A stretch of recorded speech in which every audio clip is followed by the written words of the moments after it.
Hi everyone. So I thought that I would film a quick update, not really an update because I did an update yesterday. It's kind of a follow on from that because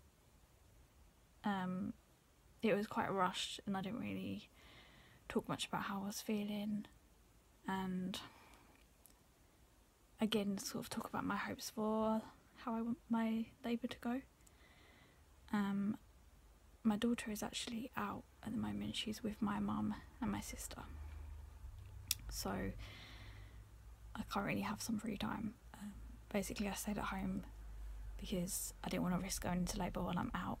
I've got none of my stuff with me, so it's just easier for me to like stay indoors and rest as much as possible, even though I really want to get things moving because I'm starting to get a bit kind of anxious about being over my due date. I know today I'm 40 weeks and 1 day, so I'm only a day over, which is nothing because people can go 2 weeks over or even more than that if they refuse to be induced. But I'm starting to get a bit anxious at the moment because I don't feel like anything's happening, not even any twinges. It's kind of all stopped, whereas this past month I've had pains on and off where I thought maybe this could be the real thing, and then it turns out to be nothing. So now that everything's kind of stopped completely, I'm getting a bit worried. So I'm just trying to think of ways in order to induce things along myself, like naturally. Nothing strenuous, nothing that involves like walking up hills or anything at high speed, because I want to, if that does work, then I wouldn't have any energy to actually give birth. So I want to rest as much as possible. It's more important for me to rest more than just go walking loads. So I've kind of been thinking of ways in which I can get things moving, even though it does scare me, because I'm like, I don't think that you're ever 100% ready to give birth. I think every time I think, right, this would be a really good time to give birth, and then I'm kind of like, oh, but nah, it's alright. And it's not that I'm worried about labour, because I've done it before. It was a big, what I want this time is a lot different from what I had the first time, and I'll talk about that as well in this little vlog. Basically to like explain why I am so nervous and against having another induction, unless it's medically advised, unless there's like a medical need that I need to have it, unless I'm that overdue or there's a problem, or if my waters break, which I keep feeling like they may be. I don't know, it's my imagination. I keep feeling like there's more, there's something there. I don't want to be too my, but nope, it's just normal discharge at the moment, so nothing down there is really changing, apart from being examined. I'm not going to know how dilated I am, or if I'm dilated at all, or if I'm getting softer or anything's changing, because I haven't been, and I don't want to be examined until I'm in active labour. So I'm kind of just thinking of what I can do. I have a breast pump, and I've read that using a breast pump, I don't really want to do it. I don't see myself doing it. I have two actually. I have a double one and I have a single Medela swing, which I bought new from Medela because there was like an offer on. Because I really, really, really, really want to try and give the baby my breast milk as much as I can. I don't know why it's so important to me, because it's, I couldn't do it with my daughter, and I ended up getting so many infections I couldn't carry on. But I didn't do enough research. I did it all wrong. I had the wrong sized flange, whatever it's called, breast shield, and I basically got it all wrong, and I should have got a hospital grade one, and I should have had, I don't know, I just didn't work out. So this time I really want to try, and I'm quite excited to try. So I've heard that using a pump can actually release oxytocin, because it stimulates, like stimulating the nipples can produce oxytocin, which is what happens when you have contractions when you go into labour. And well, I want it to happen naturally. I don't want it to happen with synthetic oxytocin, which is what I had before, because the pain is just unbearable. It's so much worse. Well, I've heard it's so much worse, but it was literally non-stop. There was no break in between my induced contractions. It was basically constant, absolutely constant. It never ended to it, no break. I'm kind of just sitting here wondering, but I don't see myself actually being able to kind of do anything that's going to induce anything. I feel bad. I feel a bit worried about inducing things because, I don't know. Other than going for walks, drinking raspberry leaf tea, which doesn't induce labour, it just helps the contractions become more effective. I don't want to touch that stuff anyway because it gave me really bad cramps. Spicy food, which I've been doing because I kind of have a bit of a craving for spicy food. Apart from that, long walks, which I don't, again, I'm so tired, I don't feel like I have the energy. And if it did end up inducing things or starting things off, then I'm worried that I'll be too tired to even do it, because I get so tired after walking. Like, I get sweaty, hot and sweaty and disgusting, and I feel gross, so not for me. But everything's packed. Today's Thursday.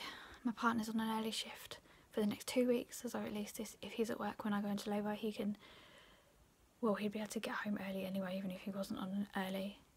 But that gives me peace of mind knowing that he is here in the evenings to help with my daughter, who's delightful. She's a gorgeous, delightful child, but a lot of work because she is almost 14 months. So it's kind of, yeah, tiring, but fun. She is a lot of fun. I love her to bits. Yeah, I really don't want to be induced, because I had to be induced my daughter due to the fact that she was measuring really big. She was measuring about 9 pounds at about 38 weeks and 6 days pregnant. I think I'd had my last growth scan, and the reason I was having growth scans is because I was measuring small. With like the fundal height measurement, my stomach was smaller, but that was probably because she was a very low down baby, so she was all sort of low. This baby's higher up and he's measuring perfect. So yeah, they gave me loads of scans, and then they told me that she was too big. She was like too big for my body for me to birth, so they recommended that I be induced, which is a really stupid reason to get induced, I think, because in my family, like going from genetics, my nan and my mum both gave birth to quite big babies, and they managed to give birth fine. All three of us, we don't have small pelvises, so it is doable, you know. It's not, we don't have any anatomy problems with our anatomy that doesn't allow us to have a vaginal birth. So that is just a ridiculous thing, and now I know it's ridiculous, but at the time I kind of felt like I was pushed into it. I was pushed into having a sweep done, which was absolutely the most agonising pain of my life.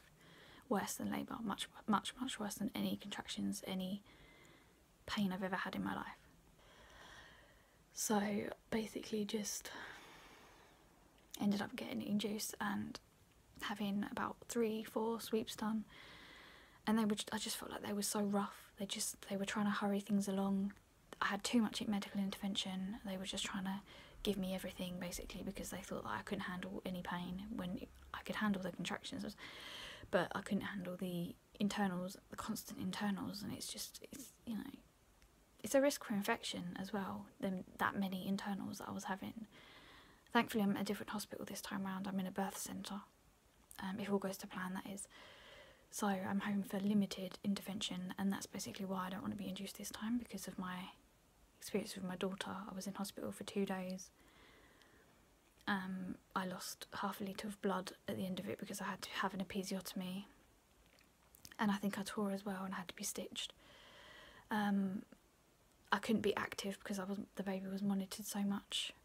They had to insert a probe through my cervix onto the baby's head to monitor her heart rate because my heart rate was matching hers. It was so high. I was basically panicking.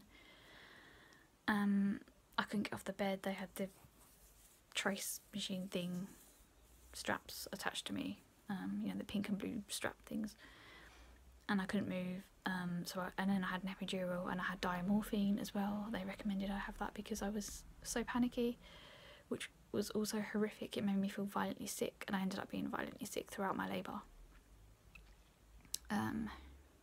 Horrible.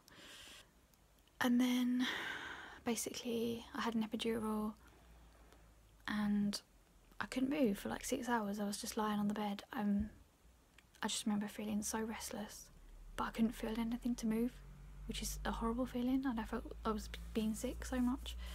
Couldn't move. I was lying flat on my back. I felt like I was falling off the bed, so I couldn't move at all. I felt so uncomfortable. I just wanted to get up and move, you know, just move around, be more active, but because I'd had the epidural, it was a bit late. And then I ended up, like, when I was pushing her out, I was flat on my back with my legs up in like stirrups.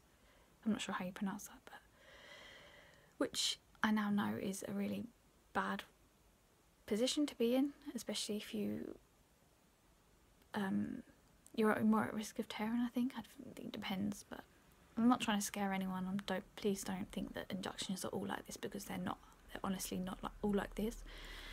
My advice is to just research the medications, the pain relief medications that you can have, and just kind of do more research and be prepared for everything in your pregnancy, because you just don't know. I mean, I could be induced this time around. I don't know what's going to happen. You know, I might have to be. You can't predict how labour's going to go.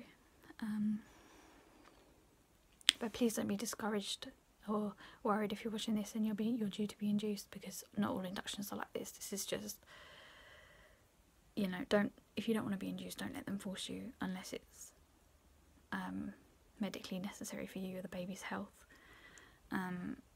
That's my main regret. That's why I was panicking the most, because it was just a stupid reason to induce me, and I'd much rather have gone into labour naturally. My main goal, like one of the things I was looking forward to most in my pregnancy, was naturally going into labour. You know, my water's breaking, go to the hospital, all that excitement, and experience a natural birth, which is what I really want this time. So I'm actually going to stop talking now, because I feel like I've gone on and on, and I'm really out of breath at the moment as well, which is a big symptom that I'm having at the moment. So I will see you in my next video, which will probably be when I'm in labour, which is really exciting, but I just hope that it's sooner rather than later. I don't want it to be next week at all. I don't want any talk of induction from my midwife at all, because that's just going to panic me even more, and I'm worried that if I get panicked and stressed, then I'm not going to go into labour naturally, because my body's going to be like, right, she's not ready. I'm not sure if it works like that, but I kind of feel like maybe I need to relax, but I feel like I'm panicking at the same time. Anyway, I'm gonna go now, so I will see you in my next video. Wish me luck.